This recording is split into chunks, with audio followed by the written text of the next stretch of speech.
Buenos días, profesor y compañeros.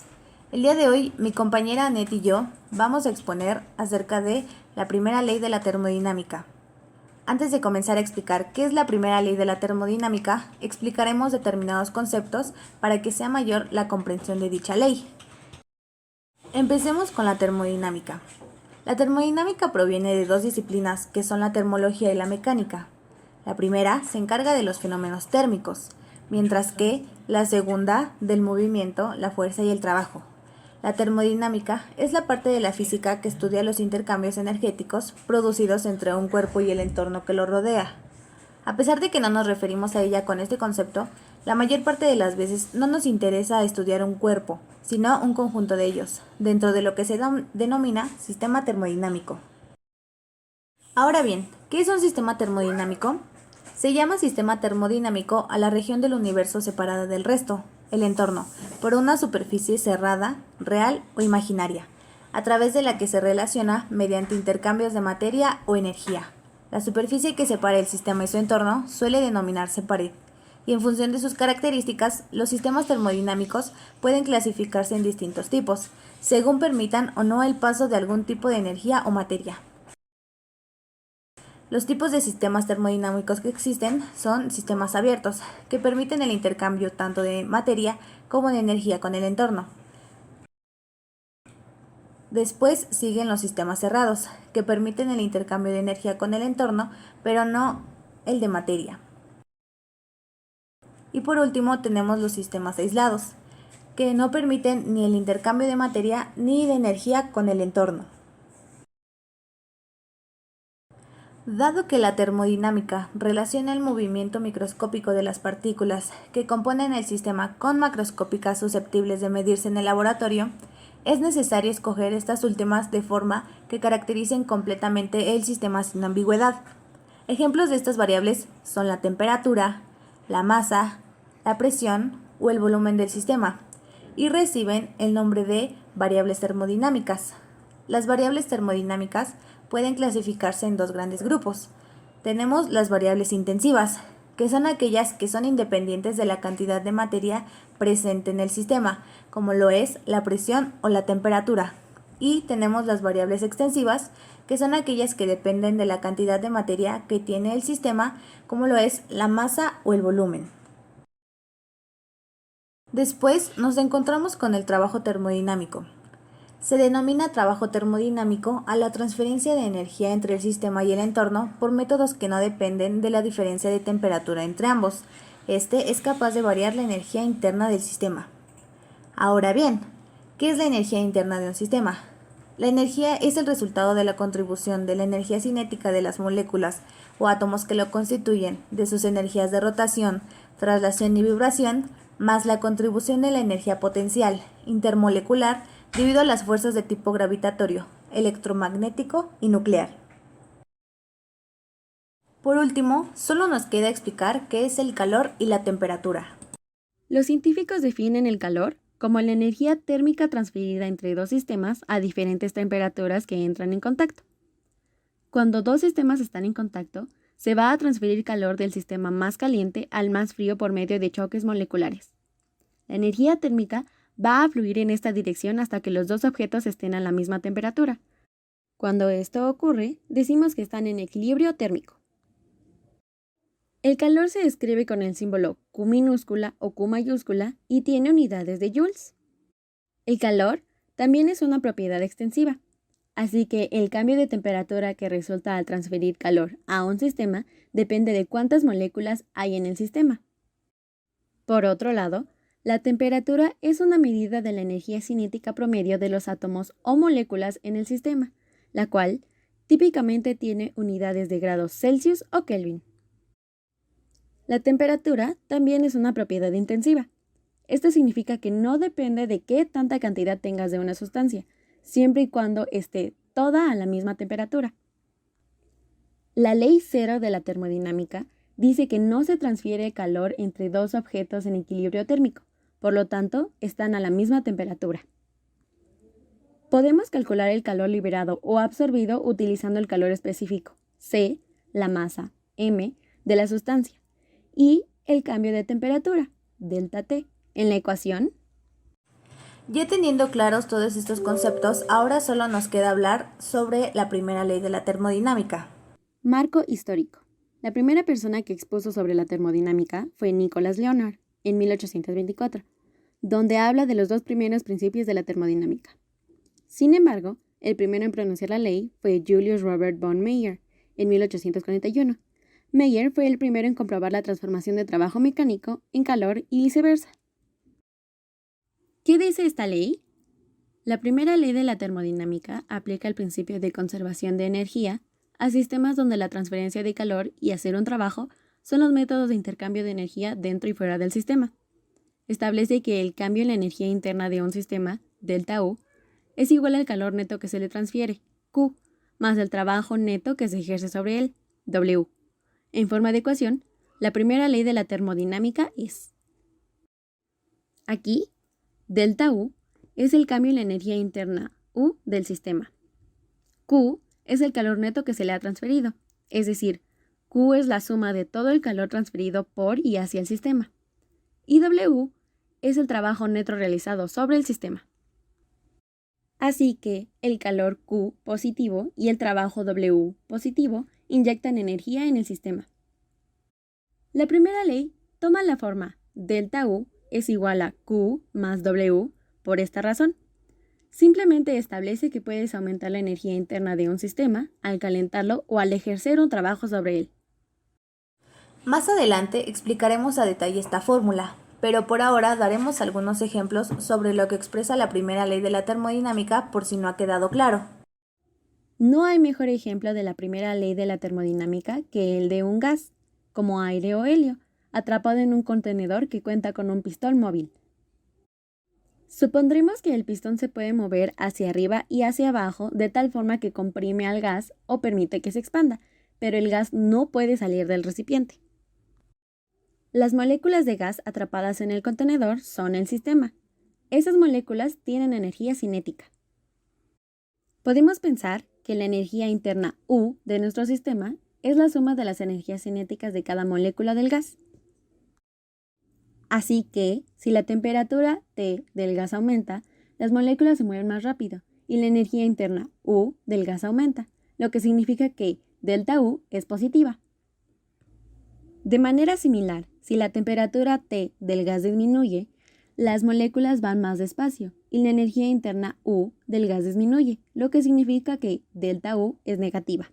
Una manera en la que podemos incrementar la energía interna U y por lo tanto la temperatura del gas es transferirle calor, Q. Esto lo podemos lograr si colocamos el contenedor sobre un mechero Bunsen o si lo sumergimos en agua hirviendo. El ambiente de alta temperatura transferirá calor a las paredes del contenedor y al gas por medio de la conducción térmica, provocando que sus moléculas se muevan más rápido. En cambio, si hablamos de ejercer trabajo sobre el sistema, hay que recordar que nuestro contenedor cuenta con un pistón, del cual, si el pistón se mueve hacia abajo, el gas se comprime y se hace un trabajo sobre él. Las colisiones de moléculas de gas en el pistón que desciende provocarán que las moléculas se muevan más rápido, lo que incrementa la energía interna total. Si el gas se comprime, el trabajo realizado, W, es un número positivo. En el caso contrario, si el gas se expande y empuja el pistón, el gas realiza un trabajo y por lo tanto el número es negativo. Así que, resumiendo la información, Q es la energía que gana el gas por medio de conducción térmica, mientras que T es proporcional a la cantidad total de energía que tiene el gas en un momento dado. La temperatura T de un gas puede aumentar aún si pierde calor. Esto parece contraintuitivo, pero siendo que tanto el trabajo como el calor pueden cambiar la energía interna de un gas, también afectan su temperatura. Por ejemplo, si colocas un pistón en un lavabo con agua helada, el calor conducirá energía fuera del gas. Sin embargo, si comprimimos el pistón de tal manera que el trabajo realizado sobre el gas sea mayor que la energía térmica que se pierde, su energía interna total aumentará. Como lo mencionamos anteriormente, sabemos que la mejor forma de explicar la primera ley de la termodinámica es a través de un gas atrapado dentro de un contenedor. Pero más allá de ese ejemplo, debemos recordar que la primera ley de la termodinámica nos dice que la energía no puede ser creada o destruida, solo transformada. Así que tal ejemplo no es el único. Podemos demostrarlo con la siguiente situación.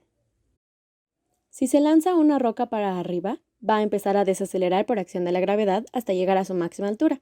Después de eso, la dirección de dicha roca cambiará y comenzará a caer. Sabemos que las transformaciones de energía en la situación presentada son que, mientras la roca sube, tiene energía cinética, y al llegar a su máximo punto de altura, ésta se transforma en energía potencial para después bajar y volver a energía cinética.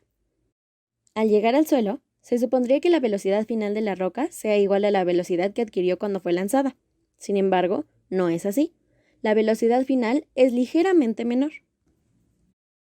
Entonces, ¿a dónde se fue dicha energía cinética? ¿Por qué ahora es menor la velocidad con la que bajó? Es importante recordar que al llegar al suelo, la roca ya no posee energía potencial, por lo tanto, no es el cambio de energía que buscamos. La respuesta al por qué la energía cinética es menor se debe a la resistencia del aire, puesto que, al descender la roca chocaba con partículas de aire, lo cual causó la pérdida de energía cinética de la roca. Dado que una cantidad mínima en forma de calor se transfirió a cada una de esas partículas de aire con las que chocaba la roca. La energía no se destruyó, la primera ley de la termodinámica se conserva. Ya teniendo esta parte bien definida, pasemos a explicar a detalle la ecuación de la primera ley de la termodinámica. Sabemos que delta U es igual a delta Q más delta W. Delta U es la energía interna del sistema. Este parámetro depende de la temperatura, es decir, depende de la energía cinética de las moléculas de las sustancias. En este caso, delta U tiene signo positivo cuando aumente la temperatura y tiene signo negativo cuando la temperatura disminuye. De igual manera, este parámetro puede tener valor cero cuando la temperatura permanezca constante.